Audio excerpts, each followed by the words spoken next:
Yeah.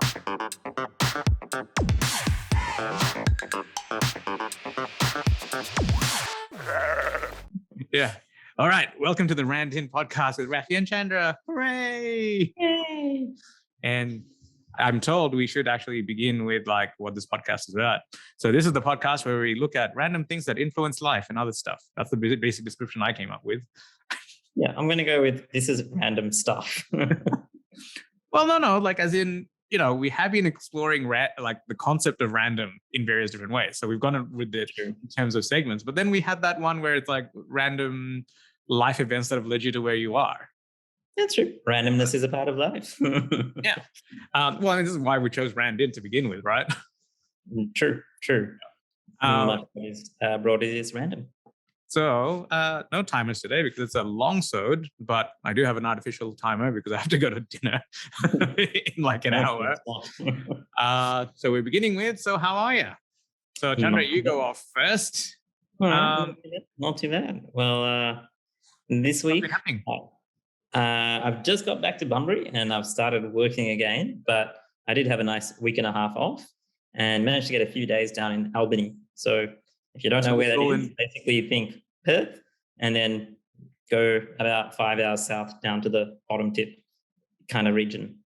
So what's Albany like in terms of climate? Like it looks tropical, like as in it looks beach and all that. It's not too dissimilar to Warrnambool almost, it felt like. And okay. So trying to compare a place that no one knows. Slightly windy coastal town. And from what I understand, basically doesn't get quite as hot as Perth or quite as cold. So it's kind of in the middle-ish kind of zone. So but one of the weird things San Francisco? Yeah, maybe. Like, I mean, you're using two very obscure places to compare each other. No one else knows what the hell you're talking about. This is true. Think of it like Melbourne, but less cold and less warm. Less cold and less warm? Yeah. So it kind of tends to be more in the middle. As in less warm in summer sort of thing. Correct. Doesn't get quite as warm. Doesn't get I thought you were going to say like right now, like Melbourne, it's colder than Melbourne in winter. Like that's pretty cold. Yeah, not at the moment. But the other weird thing was actually driving through, I think in the region, there's a lot of, I don't know what it is, but I was driving along that 4 hours and it would be raining down. And then 10 minutes later, it's like clear blue, sunny sky. And then it's like cloudy again. And then it's back to being clear blue, sunny sky. So it made it really difficult to drive because I kept pulling over to take photos. It's like, it looks amazing. And the problem is I would have to find somewhere like reasonably safe to do a U-turn and go back to the cool spot. But like 3 times on the trip, I would find somewhere cool, do it, find a place to do a U-turn, come back there. By the time I got back, the clouds have rolled over again and photos gone. So it's Melbourne and San Francisco rolled into one road trip. Yeah, pretty much. But one thing that was nice is I managed to actually get my drone out. Well, actually, your drone out. It's yours now. Yeah, mine now. And yeah, it was actually good to take some photos again after a while. And one of the cool things is the canola fields are there happening. And so there's like really cool flowers, which makes for a really cool shot from the air.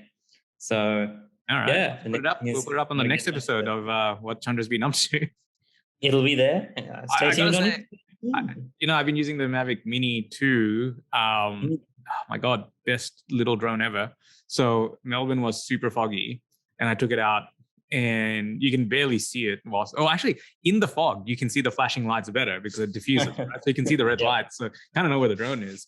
But it just looks like, those movie intro sequences where you're flying into the clouds and then there's a reveal. It was just like that, like the Balti Bridge, you could not see it. And then you fly closer and it's like, there it is. So I've got these really cool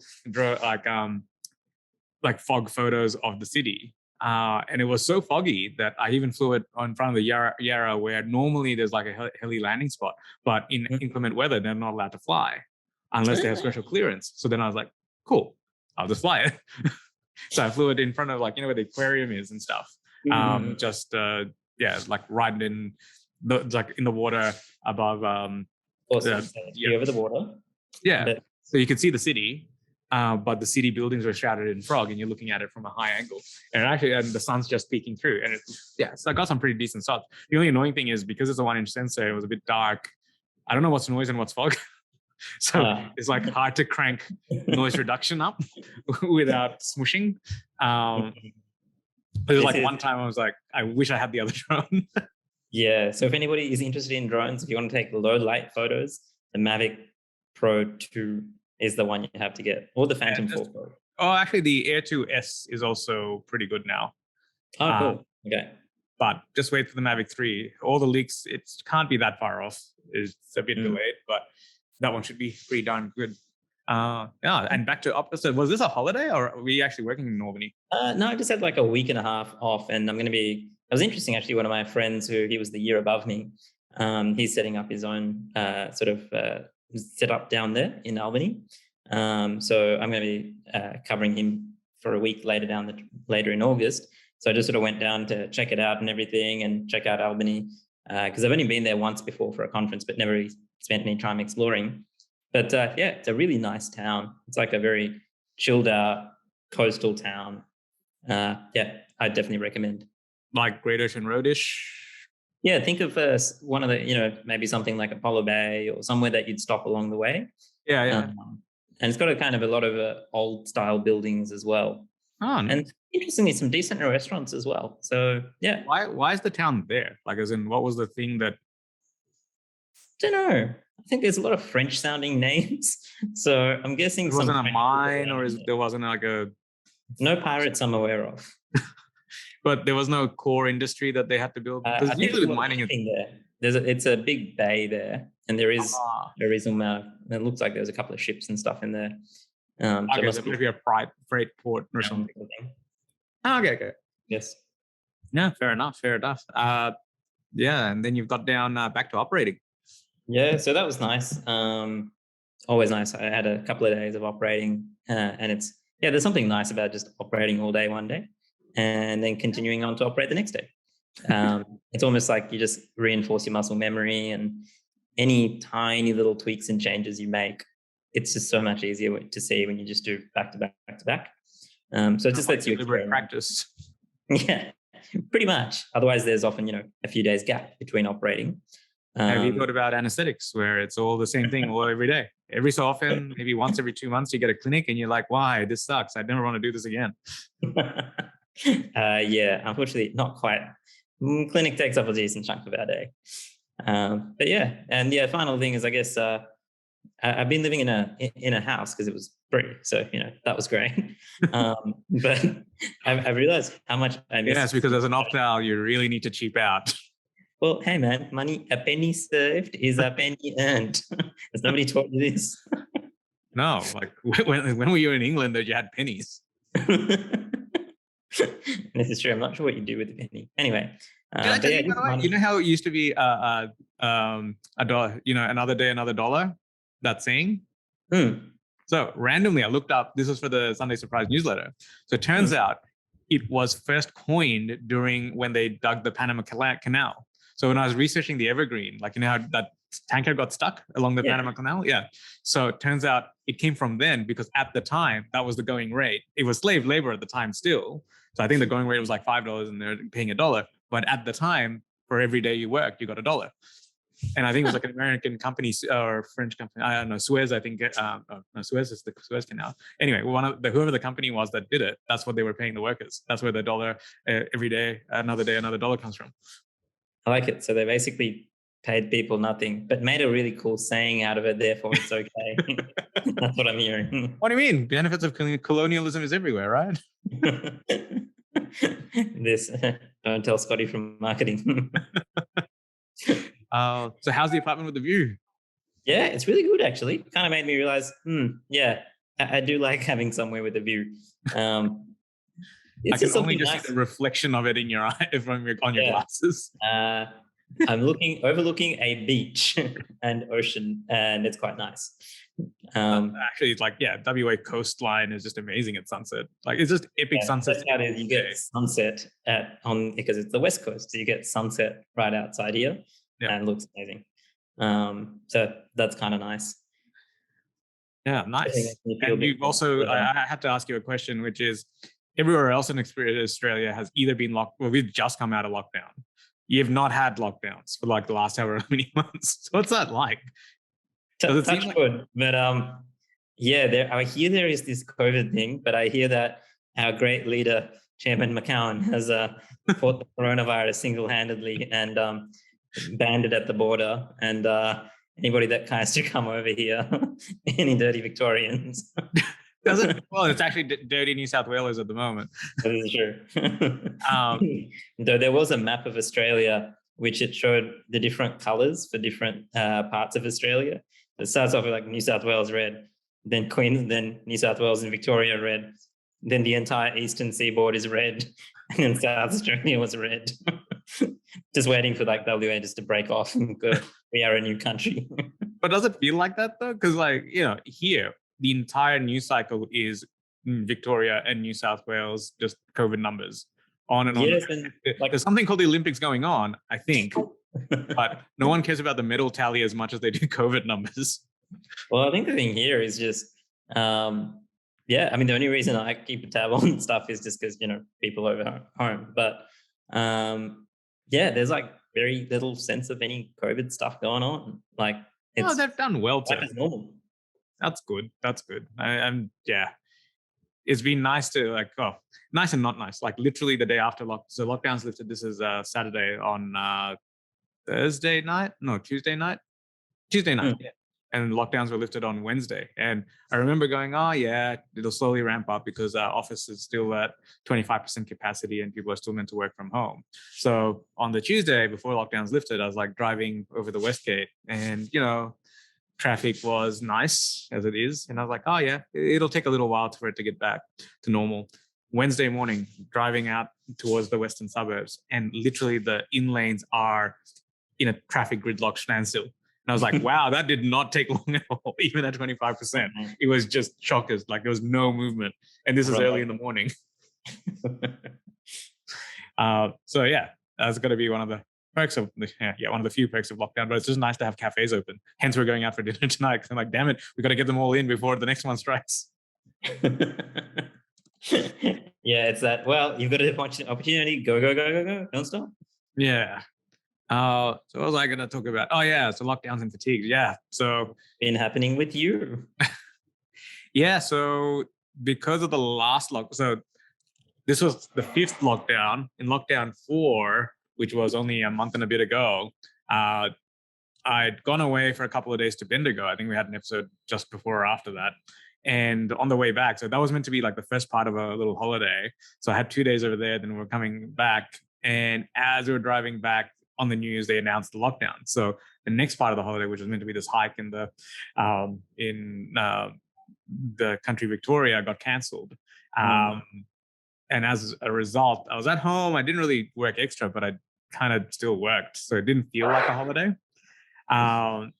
So anyway, it was still okay. So I felt nice and recharged and whatnot. So when this lockdown happened, I was like, oh, screw it. I'm not going to, literally had nothing planned. So I'll just work extra, because whenever lockdowns happen, because they shut schools as well, all the people with kids, they have to stay home. So then all these extra shifts go out. Right. And they can't do anything, or so you get asked to do extra cases and whatnot. And I'm like, oh, what else am I going to do? Because otherwise, there's no other reason to leave home, right? Like you can only go 5 kilometers. Like our restrictions are fairly severe. So I said yes to a lot of that. Huh? No cafe. Yeah, so only takeaway coffee. Sheesh, how are you meant to live with that without brunch? Let's just sit downstairs at the coffee shop. Like, what is yeah, so I said yes to all of it. And what I didn't realize was, so up until yesterday, it was 19 days straight. Now, I've done longer stretches in the past, but it's been like, if you take out anything less than 5 days, it's been 2.5 years since I had a longer than 5-day holiday. And I think that, batteries are just not recharged enough to pull those things off anymore. Like last time was okay. I think I did 23 days in a row, but I was really feeling it after about 2 weeks straight this time around. And just last night, I fell asleep and I woke up at close to midday. Like I woke up at 5, which I normally get up, and I was like, nah, going back to sleep. Woke up at 9, which is like the next point that my body wakes up. Then went back to sleep. Then I woke up at midday. Like that's nearly 12 hours straight. Well, that's a decent amount of sleep. Yeah, and I could have fallen asleep this afternoon as well, but awake enough, had a coffee, and kind of off I went. But I think this is what the only time I felt this recently is when I got my second Pfizer jab and I was down and out for like 24 hours of just real tiredness. But that was, you could tell it was artificial because it came on so quickly. This, I didn't realize. It's the thing where they say, when you're fatigued, you don't realize how fatigued you are. Yeah, this made me realize I was really tired because I just had no motivation this entire week. This podcast is a day late because yesterday I just could not muster the energy to do it. Well, I think that's why, like a lot of things, it's that scheduled in anti-fatigue measures, because when you're fatigued, you don't think clearly that, maybe I'm fatigued and maybe I just need a rest as the primary most important thing.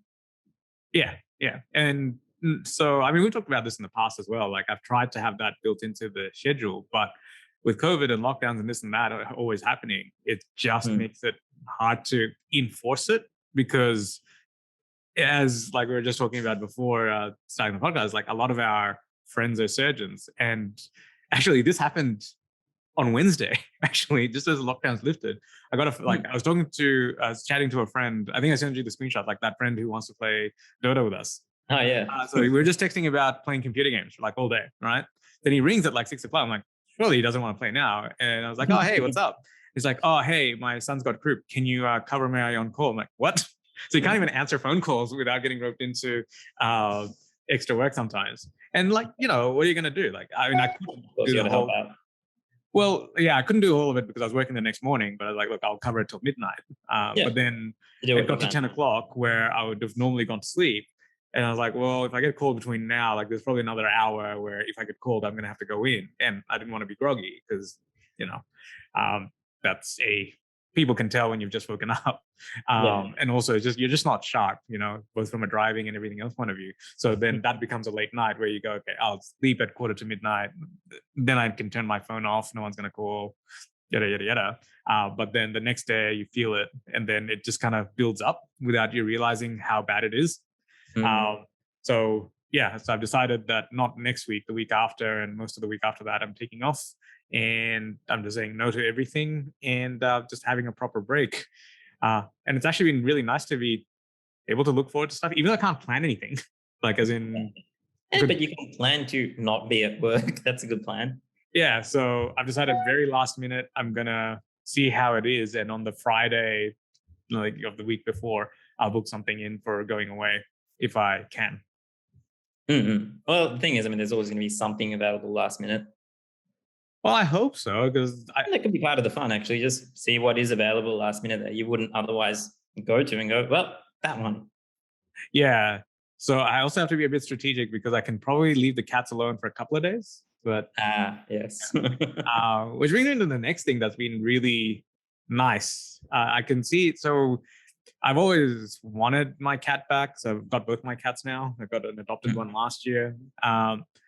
And I could see why I'd never felt during the lockdown like I was isolated because we've always gone to work and half our friends are at work. So it never felt not social.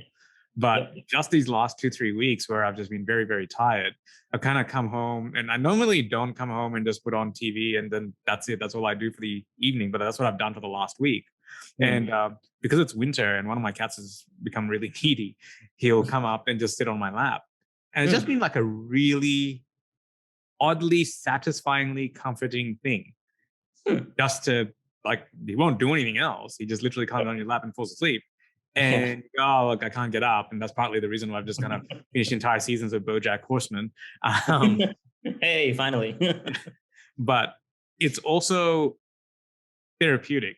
Like it's different to just sitting and watching TV by yourself. Like I don't really do that, so the cats never have a chance to actually sit on my lap. So it's been like a little force multiplier because I think after the 2-week mark, that's what got me through till the end of the week. Because I was like, there's just something relaxing and just going, they don't give a crap about anything. They're just having a nap. And maybe I should do that too. It's just, It's a literal visualization of, hey, maybe you should do this. Have a nap. So it's been, and they're also, my 2 cats are frenemies. But once one sits on my lap, my other cat, she used to do this all the time. But now the older cat's decided that he wants to sit on my lap. So she sneaks around and goes, well, I can't sit on your lap. So she'll be on the couch, on the sort of backrest of the couch, so where I can stroke her. So I'll be stroking one cat on the side and the other one's falling asleep. But it's been nice to have them around. Like it's been oddly satisfying. I can see how, especially during lockdown times, it's like plus plus. Yeah. All right. That's all I have to say for this week. What was I going to ask you? Oh, this has been a bit topical lately. So it's like, the concept of Schadenfreude, which is the German word for, I think it's the enjoyment of the suffering of others. Have you ever experienced it? Yeah, well, I mean, the most obvious thing is just like Sydney. Okay, so this is why I say it. Kind of bad, but so here's the thing. Like the thing with Sydney is that because it's so close, like only 1,000 k's away, there's going to be leakages and whatnot. Yeah. But every time I actually admit to the fact that I'm just so happy that it's not Victoria, everyone goes, "Yes, I don't want to say it, but I'm so happy." Locked down for the full Melbourne lockdown. And they're still not in full Melbourne lockdown mode, right? They're still, but everyone I've kind of mentioned it is like, I don't want to admit it, but I'm strangely so happy about it. Like maybe I'm a bad person. I know this is not a good thing. Well, I mean, it's one country, right? Like, eventually there'll be a leak, kind of like the removalist that sparked our lockdown anyway. Yeah, like it's always there, but right now, just we're not in lockdown. And it's just after last year where there was such a big, long lockdown, it was just everyone else was like, dirty Victoria. Yeah, it's just like nice to not be the one that's causing all the issues. Like when you see the graph of spike, like I was looking at all the COVID numbers last year, and the spike is essentially like purely Victoria, 720 cases a day, purely Victoria. No one else had anything. Everyone's like going on and basically being like WA, carrying on, and we were just in hard lockdown. Now, like, oh, this is why they felt so smug. You're like, yeah, look, it's not us. Yeah. So it's kind of a bit of empathy. It's like, I would have been same kind of smugness, I suppose. Mm-hmm. And I guess realistically, can't kind of expect that smugness to continue either, because you're like, it's gonna just take one thing to go wrong. Oh, there's already like little unexplained cases. There's but I'm gonna say that genuinely, I've never really had true and proper Schadenfreude, like as in. I've kind of gone, it sucks to be you, but it's kind of like one of those, there's no actual. It's also kind of like the "I told you so" kind of fits. Yeah. This time though, I'm just like, nah. So this is what true enjoyment is like. I must be a really terrible person. I believe that makes us all bad people. So yeah, like apart from Sydney, have you actually experienced like where you go, yeah, damn it? Any other moments?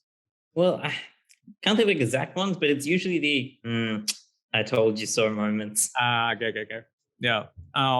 Where you wouldn't exactly say anything, but in your head you're like, "Yep." You're smiling. Just like, come on, down, smile, down. All right. What else was I gonna ask you? You pick one from so make a little list of potential random questions, because again, we are exploring randomness. Sounds like you've had a pretty busy week, but have you tried anything new this week? Maybe it was during the busyness. This week, I have. I literally had an answer for this, but I've gone blank. So why don't you start with it, and then I'll think of it. I'll do like you and go. Let me think about that. Look out the window. There's something outside. What's something new you've tried? Yeah, well, it's not brand new, but I haven't been to a float tank for quite a while. And I just went this morning. And I remembered, I really should do this more often. Basically, you can. For people that know, this is also true. And maybe that's why the schedule got a bit messed up. But if you've never heard of or been in a float tank, basically the concept is a separate sensory deprivation tank.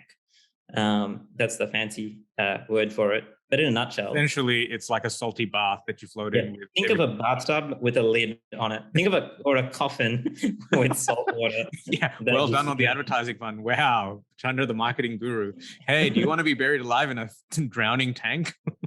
But you get music.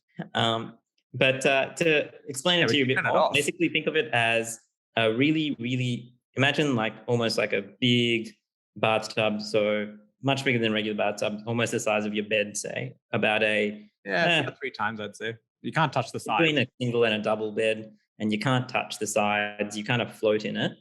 And the Very water, salty. very, very dense salt. So it's like the Dead Sea, so you float. So the idea is that when you're in it, you're not trying to float yourself. When you lie down, you float in it. So it's kind of almost like a sense of weightlessness, and there's no pressure anywhere particular. So again, and also when you're And lying, it's warm. It's not like a cold bath or anything. yeah, and it's kind of about body temperature. So when you're lying in it for a bit, after a bit, you stop noticing that you're lying in water or anything at all. Yeah, it's actually, you can't tell the air water interface. Like you can't tell where that is, like unless you really look for It it. sort of dissipates, and then it's got a lid, and usually the room lights are turned off as well. And so there's no sound, there's no audio, no video. Like all of your senses are turned off, basically. So it's very much just you. But for some people, that's good. Some people's maybe less good. But what I find is it's especially good if you're meditating. It's kind of almost like a little kickstart to meditation, where there really is no distractions at all. And I find sometimes you're just kind of like mulling things over. Sometimes you're meditating properly. But I find, at the end of it, you come out much more refreshed. And interestingly, I find over the next few days, some of the things that I may have been thinking about tend to become a bit clearer, which is kind of what I find if I've been meditating regularly as well. But this is kind of almost like an excuse to go get that, to go and do that. Almost like a PT session where it's like, oh, you could go to the gym, but here's an appointment that you go to. So I find it helpful just to kickstart things that way. Did you do it in Albury or back in Bunbury or? No, just in Bunbury. Turns out there's a float tank here, which I actually came to when I was here a few years back as well. But yes, they're still here. Well, I mean, there's like the place that I think the first one that you told me about in Melbourne, but with lockdowns and everything else, warm fluids probably not the best thing to do in a pandemic if you're in the East Coast. So I've avoided it for like the last year and a bit. Orange salt water kills COVID, I think. Oh wait, that's bleach. Podcast man somewhere. That's bleach and UV, right? So I've kind of avoided it, but yeah, I got to say the very first time during the float, I thought nothing had happened. Then I walked. I think you took me there, and you're in the other pod, and I drove to coffee, and I was like, whoa, this feels like I've been on a holiday for like a few weeks, like so chilled. I don't want to do anything. Yep. I have tried something. That's what it was. As you may or may not know, Italian food, not my favorite. Like pizza, sure, but I don't really like pasta. I just found, maybe I've just always had bad pasta because I kind of like go to La Porchetta and all the cheap places. But it's like, it's cheesy, it's delicious, but then after like the third bite, I'm like, okay, I'm done. It's like the same sort of flavors over and over again. But yesterday, we ended up, like I was doing a shoulder list, so like shoulder surgery, and the surgeon's a friend of mine. And he was like, so we can start a bit later. Do you want to get lunch? I was like, yep, done. I haven't had breakfast, so it'll be good. And we went to this place in Brighton. Like I've not, like, even though I've worked there for a few years now, I just never really explored the area. And he's like, yeah, come to this place. They're really quick. They're really delicious all the time, consistent. I'm like, all right, fine, whatever. I'll take your suggestion.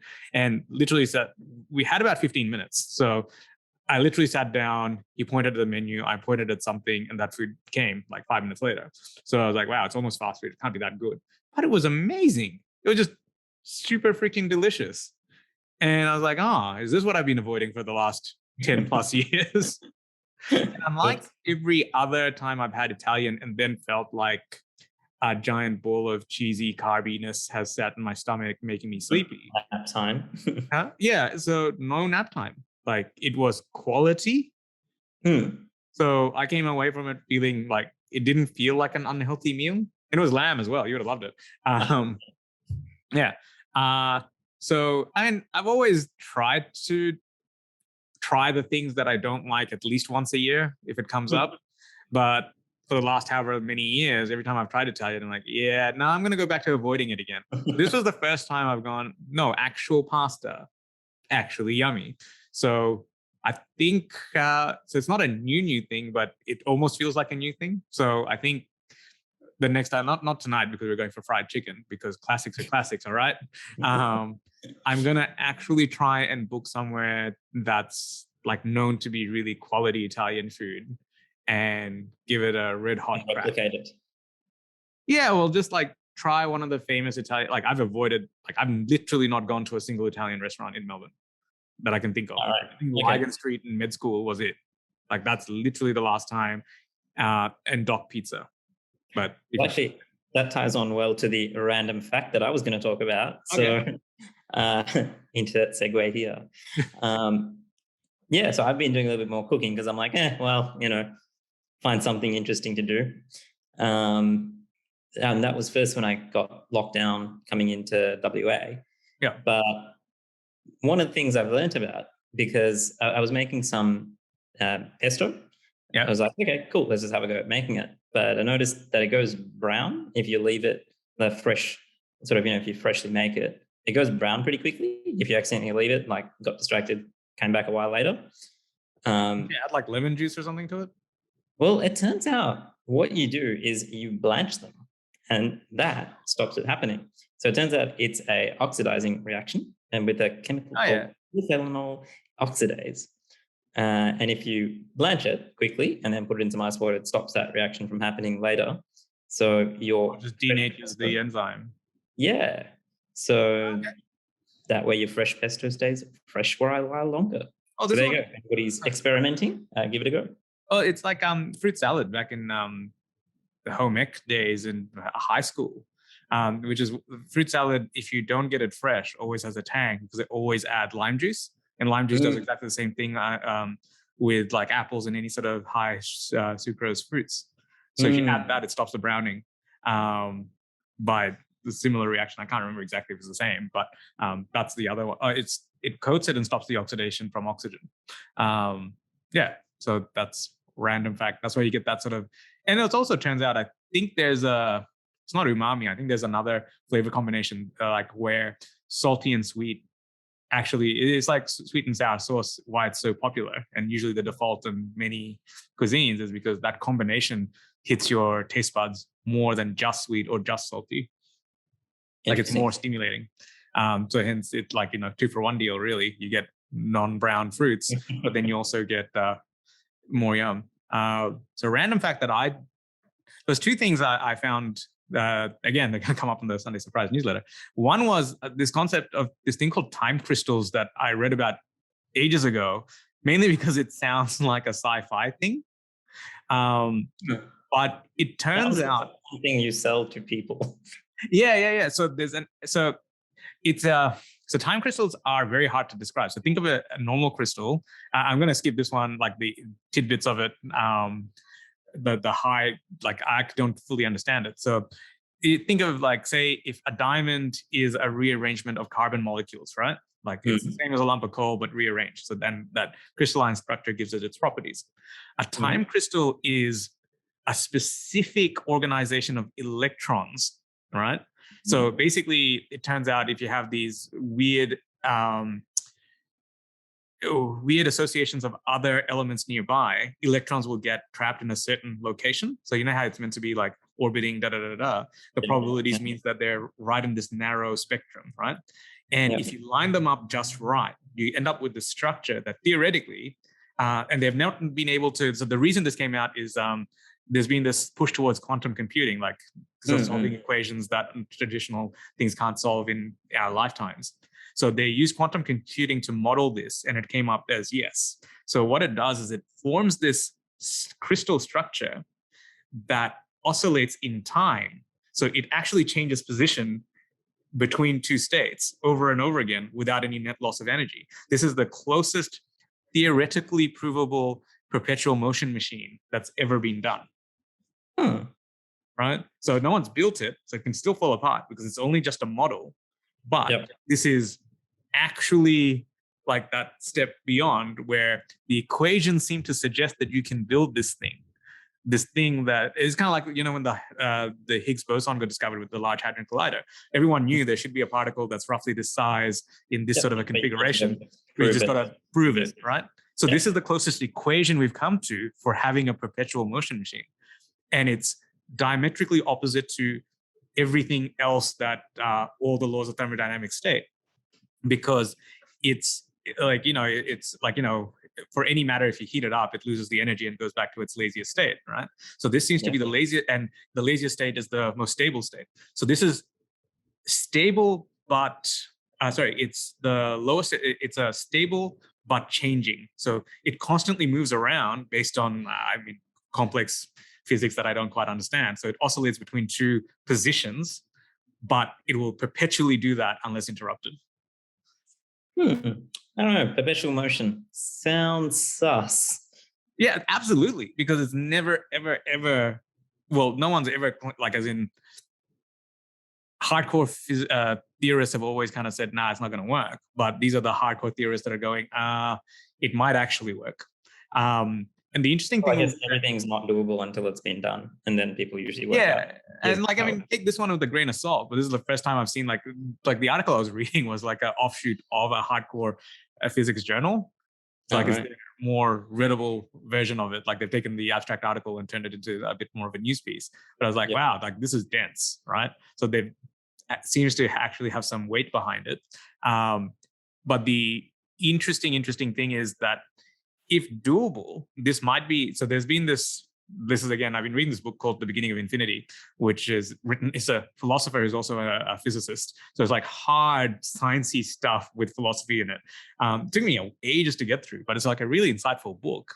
And one of the things it focuses on is like, you can only discover what you can discover at the perspective that you've been given. So one of the examples, the tools that you have available to you. Yeah. So his thing was, look, some people regard that unless you know everything about something, then it's not worth knowing. And he gives the example of boiling water, right? Like, water boils at roughly 100 degrees and, but could you know exactly where in the water the bubbles would form? No, like we just don't have the simulation capability. Like, is it possible? Probably, but can we currently do it? No. But just because you don't know where the bubbles are going to form, does it change the fact that you could still make a cup of tea? No, right? So at the level that you're at, there are still useful things to be gained from learning about that emergent phenomenon, right? Well, the other thing also, it's kind of like sometimes there is a point to just learning for the sake of learning, because it's not always obvious as to what the application of that learning is going to be. Yeah. So it comes back to this. So like the first few chapters of it are very dense, and it basically talks about the theories of knowledge itself, right? And the different models for it.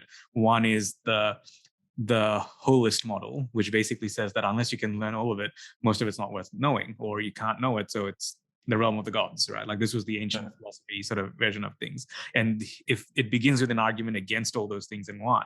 But one of the other things he later comes back to is that there is this fundamental divide at the moment. Like most things in the world don't have two really good theories. They have one theory that we kind of take as granted. Then people make these outlandish ones, try experiments, and then we jump to the next theory. Like it's all builds upon one another. But it's like we had the theory, like for example, we had the theory of like people getting sick from the ether. Like, there was bad air or whatever, right? And then we jumped to germ theory. So it kind of built, like you can see the linear sort of progression, but it went from the air and the substances to another pathogen, right? There was no, well, could it be air? Could it be, I don't know, the concrete that we're walking on? It wasn't really that. There's only like one sort of established theory. Everything else is very different. Like it's a bit of a stretch, right? To go from air being the pollutant, which it is, but to germs, like little bugs. Like it's a bit of a, it's that kind of thing of what do you have available to you? Yeah. So what he was trying to say is that in science, the biggest fundamental thing that everyone argues about that no one knows how to fix is the fact that we have two theories of Einstein's relativity and quantum physics, and they say opposite things. They both seem to have experimental evidence to support both of them. We've never really had a point where there's two viable theories that seem irreconcilable.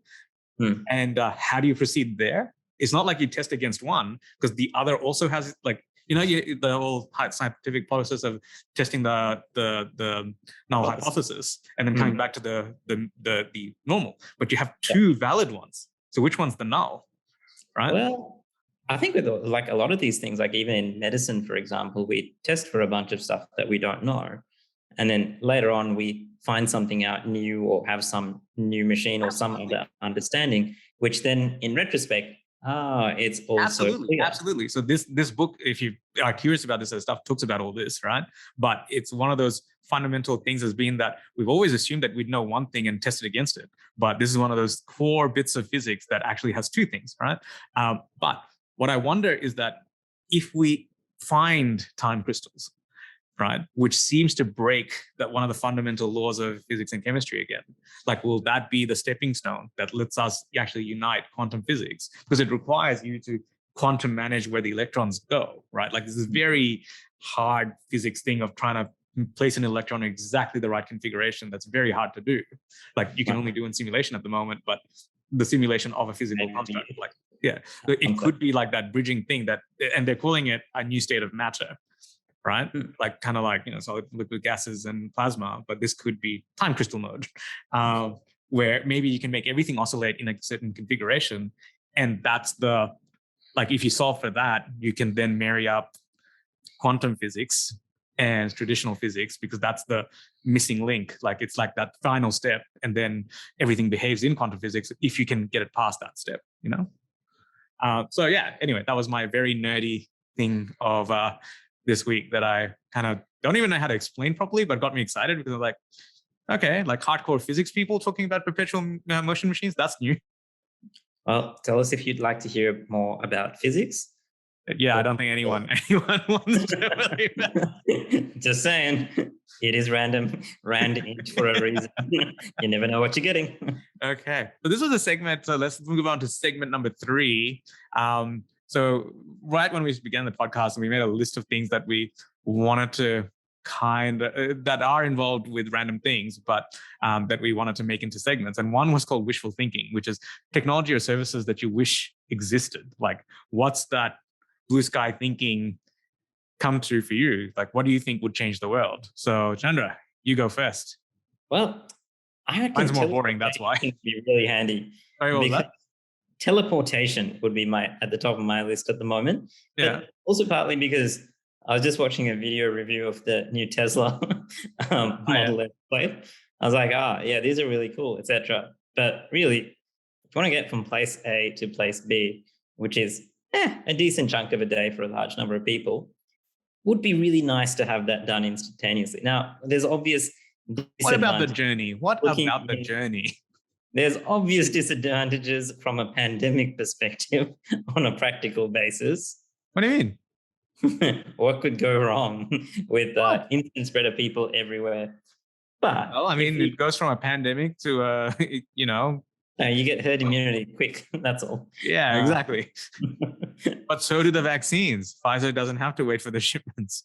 The Suez Canal doesn't have to be blocked. This is true. Oh, sorry, the Panama Canal. Yeah. But I kind of notice it as I still love cars and love driving, etc. But sometimes you just want to get from A to B. And it's like, even self-driving cars are great, but the self-driving car of today exists, and Uber, you get in, you get out. Yeah, true. But I think the things with teleportation would be like,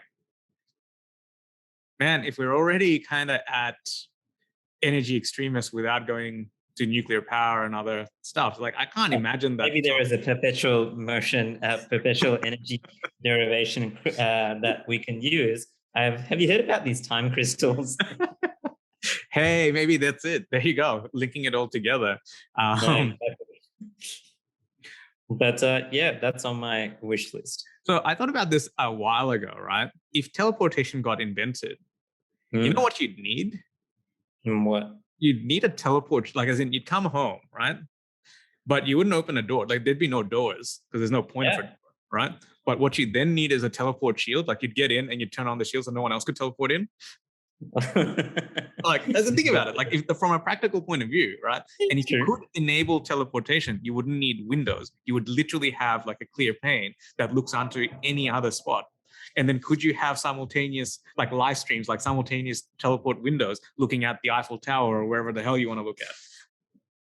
That'd be interesting. But then it also just opens up city design. Yeah, exactly. Like, as in, you don't need cities. Except for energy density. Maybe you still do for some other reason. Like what? Don't know. But there may be another reason. because you can just teleport your trash away into the middle of the sun. I was going to say, but then how do you catch up with your neighbor? Oh, you can just teleport. Like, yeah, actually, teleport is interesting because it would fundamentally change a lot of things, including security. Because, like I said, it would change human interaction from a neighbor. So maybe that's why would still have city environments. okay, if we get teleportation, you got a short zoom, right? Like, what's the point? This is true. So this is my real reason for wanting teleportation. What you want Apple Port? I teleport. Yeah, except you need a dongle, so it's all good. Oh, my one's a bit more mundane, which I call it the retrospective optimizer. But have you noticed how most of the frustrating things, like if you're not going total, sci-fi, say most of the time I whinge about things, it's about how we've already fixed something, it's just no one's using it. Like say at work, right? Australia never really caught on to QR codes, and now we have, right? But if you look at the Victorian health one, they use the very complex version of it. So it actually takes forever for your camera to register as a QR code. It's too dense. Right. So it's like they're simple QR codes are just URLs essentially, right? Random fact number 2 or 3, they were invented by Toyota as a parts management system back in the 90s. Well, there you go. Barcodes weren't lining up with the scanners because, not reliable enough. Yeah, so then they invented that. And so that was used for the old Corollas and whatnot for part tracking and inventory management. And then they got a second life as a general use instead of a barcode. And some places are actually using it as barcodes for their products now. Like it's the switch away from barcodes is starting. So anyway, side tangent. So mine would be like more of a service where say you work somewhere, right? There would be a unit. And I'm trying to do that in my own department where we take existing stuff that you already have, like there's a solution for it, right? Like as in, think about like the number of places in the world that still use a chalkboard, right? A chalkboard's pretty inefficient for a resolution and whatever you're trying to do. It's good for transmitting sort of ideas to a bunch of people, but like you've got laptops, you've got electronic whiteboards, and a lot of these places, and everyone goes, oh, like the chalkboard people in like Africa, they don't have computers. Like actually a lot of places do have it. It's just no one's taken that step to like, it's actually more inefficient and more resource consumptive to have 2 systems going where they write down something on a piece of paper or on a chalkboard, then they have to do the same thing on a computer and type it out, right? So why not actually have iPads for everyone? And you probably have the funds for it. Like where it's cost neutral or beneficial, there should be a unit that actually goes and solves and integrates it for people. So like maybe one of the problems there is the preference comes in as an issue, because whilst it seems that everyone should use an iPad, and like I don't like paper books because, I'm homeless. So paper books are not very useful. And I much prefer listening to books, for example. But then I know some people who they must have their physical book that they can scribble stuff in. Yeah. Look, I'm a paper book person, right? If it was up to me, I'd be like, stop killing the trees. Like, read it on a book. Yeah, but there's people that they have preferences, and there's people that just haven't figured out how to make their workflow work. Like there's people that there's like a whole bunch of things, right? Or they don't want to. Like, for example, they're just like, nah, this is how I do it. I'm not going to change. Yeah. I would say that what's the best example for me, right? It would be, so this is an legitimate, I don't know how to solve for it effectively, but it's like, for whatever reason, I don't like drinking plain water. I like fizzy water, right? So I got a soda stream, but then if you open any soda stream packet, it literally goes and tells you about how it's made in Palestine and occupied territories. If you read the label. So, well, it doesn't exactly say that. It says, Palestinians and Israelis working together. I'm like, like I didn't want it to be political, You can't buy a product and go political. Like, why'd you ruin it for me? I was trying to help. I just wanted fizzy bubbles. Yeah, right. So it's like, why are you telling me that that's where you're bottling it, right? So there's like, and so there's a whole bunch of different ways. I could go buy lots of water, but then it's a plastic problem. So if someone came in and had an easy solution, like install this tap, which they do, but it's actually difficult to put together. I'd be like, okay, cool. Yeah, whatever. Just do it. You've solved my problem. And if I can do it on a mass scale or a reusable, like there is a canister system where you get like those bike CO2 cartridges and you like get a little pump and you push it onto a plastic bottle and it fizzes up the water. But the problem with that is that one canister to one bottle, it's a lot of waste again. So you get back to like just buy the bottled water.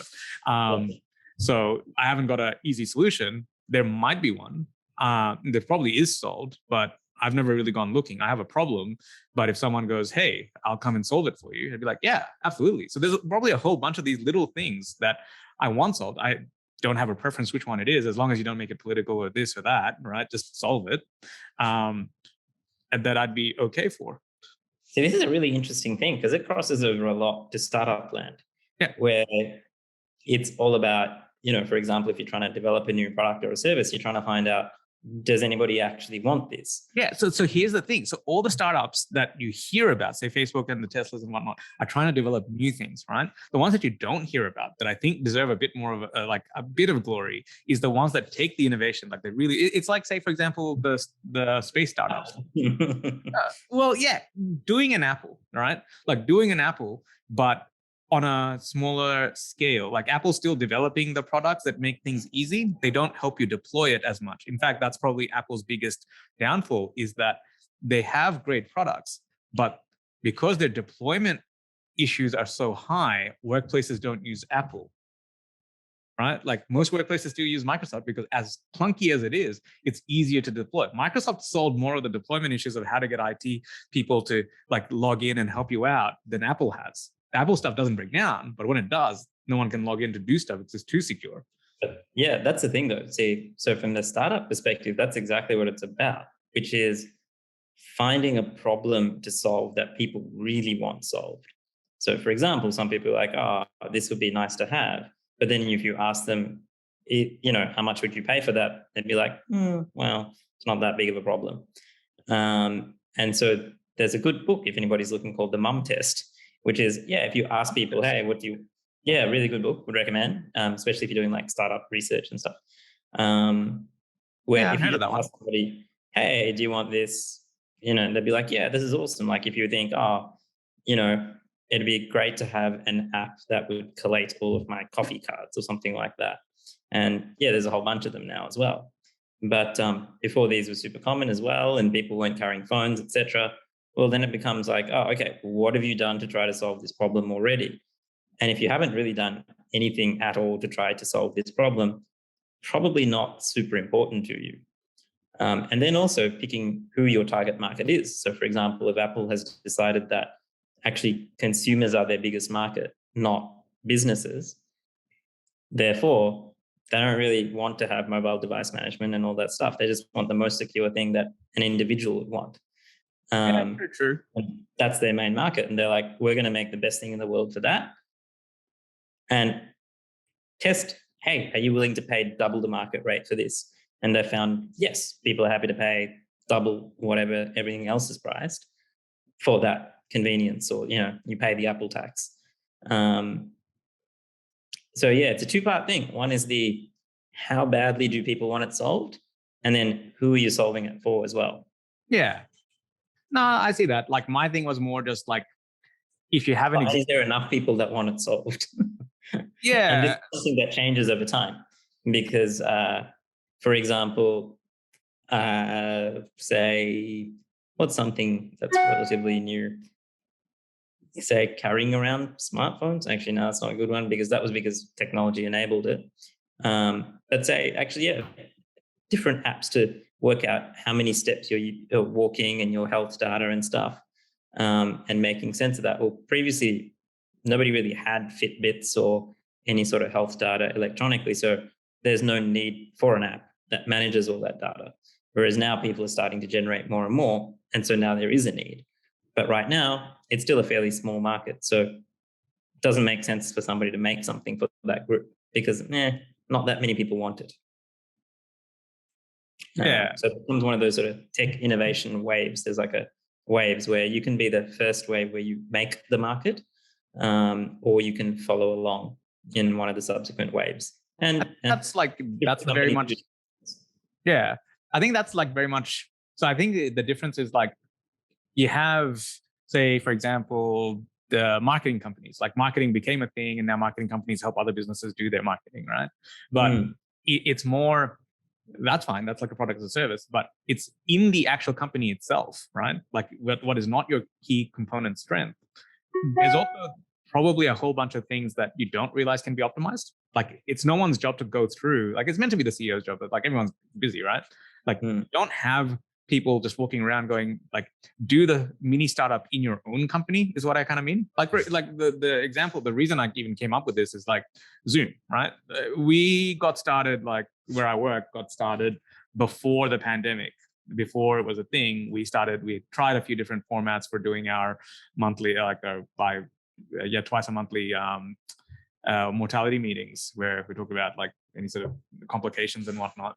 And we found that because people are on call, some just can't make it because they've just been on call and they're either going to be asleep or they don't want to come in on their day off to participate.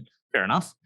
So we were trying all these different things to actually broadcast it securely until Zoom came along. And we tried a few other things and it always just kind of stuffed up. Zoom was working well.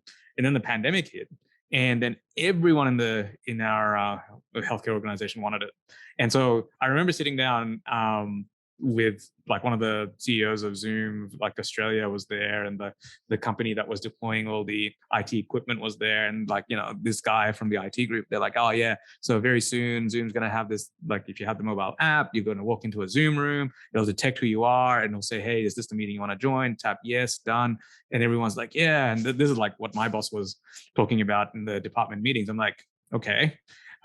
During the meeting, so they're like, "Oh, Raff, dude, like, because I'd helped a couple of departments deploy this. So what do you think?" I'm like, "Yeah, so we're not going to use any of that because currently everyone's like, when the QR code thing came out, people were taking photos of it and sending it to us because we tried to get attendance with QR codes, right? They're like, what do I do with this?" So like, here's a photo of the QR code. You've kind of done the thing, what you're talking about, which is the first mover, that you've invented all this stuff, right? But you got to go back a step and go, okay, the fourth thing you've invented is a really good video platform, it's a conferencing platform that we're using at the moment, right? But to get to everyone using the advanced stuff, you got to get them on and just doing the basics first and then moving on. So my job was literally to kill all the features, like basically write a set of instructions that is none of all those things, that generates just one static link that has one set of passwords for an entire department. And here you go. You just do this one thing over and over again, because the way Zoom's set up, you need a new link every time if you do it their way. And it's secure and it solves a lot of problems. But if you're going from an absolute newbie who hasn't used Zoom before, it's actually pretty difficult. If you get the wrong email, or you search the email, but you get the wrong one, or you deleted one accidentally, you're basically locked out of a meeting. Whereas if you do it the slightly unsafe, but probably more effective way, what it does is gets everyone the job done. And once they've invested and gotten familiar with the software itself, then you can go, oh, actually, remember that other menu, press that button and do this other thing. Then you add on. Whereas, so it's like, you know, it's going back to Apple and like, you know, marketing and stuff. Apple goes, hey, a phone where you can store all your photos, whereas Samsung's and everyone else is like, hey, a phone with like 2 terabytes. Like, what does that mean, right? Like it's selling the features versus selling a solution thing. So they were going with here's the shiny object. And that's what, like, everyone who was tech savvy, that's all they talked about. And I was like, yeah, no one's going to use it because no one knows how to use it. Like, you've got this wide spectrum of consumers that are going to be doing something, and you've targeted the wrong market. Well, that's kind of one of those unfortunate things of, well, as a company, you got to work out, how do you grow the most and how do you make the most sales? That's why I think you should be buying features. And so you just want to like ratchet up what you can sell, even though if you may not know how much they're going to use, but then it becomes a bit of a trade-off for your business as to. That's why I think this should be sell a whole bunch of garbage. At some stage, that's probably going to fall apart on you. But you kind of got to balance how much value you're giving versus value you're getting back as well. Yeah. And this is why I separated from why not call it a business, is because it's not a business. A business is meant to build a new shiny things. This is more looking at your workflows and tweaking it. Like, it's an internal thing that should go around. Like consulting. Yeah, it's kind of like consulting, but it's an internal thing, right? Like, instead of someone else coming in and telling you what to do, it's like you basically establish like, you know, it's actually the closest I would say is try to do these sort of you know, internal you know, innovation teams and things like that. It's not even innovation. It's literally, no, what they do is they still use those teams to solve problems within the company. But one of the big problems is large organizations are not well set up for that. Yeah. So to have a small group that's nimble and able to quickly solve a problem, they might know exactly what to do, but then that they have to go to 15 other meetings and get approval of 7 other people, because it's a big business and that's just how things work in a big business. And so that's where a lot of big businesses fail. So a hospital, for example, could never have that. Yeah. Because it's going to anyway, we'll try. Without getting into the weeds, though, I think that was my really boring idea that's talked more about than teleportation. Dear God, how do we manage that? Okay, on that note, we'll call it an episode because I have to go to dinner in like 5 minutes time. Yeah, and watch the YouTube. You'll see how it's slowly getting darker and darker. Yeah, it's all right, man. Until next time, yeah, like and subscribe and all that. This was a very long and slightly off-topic deep dives into things that I really didn't think retrospective optimizer was going to be the thing that we spend a bunch of time on. Well, retrospectively, now we know. Yes, like, subscribe. Also, like, allegedly, if you have any ideas, like if you'd like any segments of this show, leave us a message, or send us an email at podcast@photorsbyraffy.com. But otherwise, leave like an Apple review and put some feedback in it. Allegedly, this helps find bigger audiences. We haven't really tried marketing the podcast at all. So here's the beginning steps. Can you please do leave us a review? Otherwise, see you next time for a mini-sode next time. Sounds good. See you then. Okay, gotcha. How do I stop recording?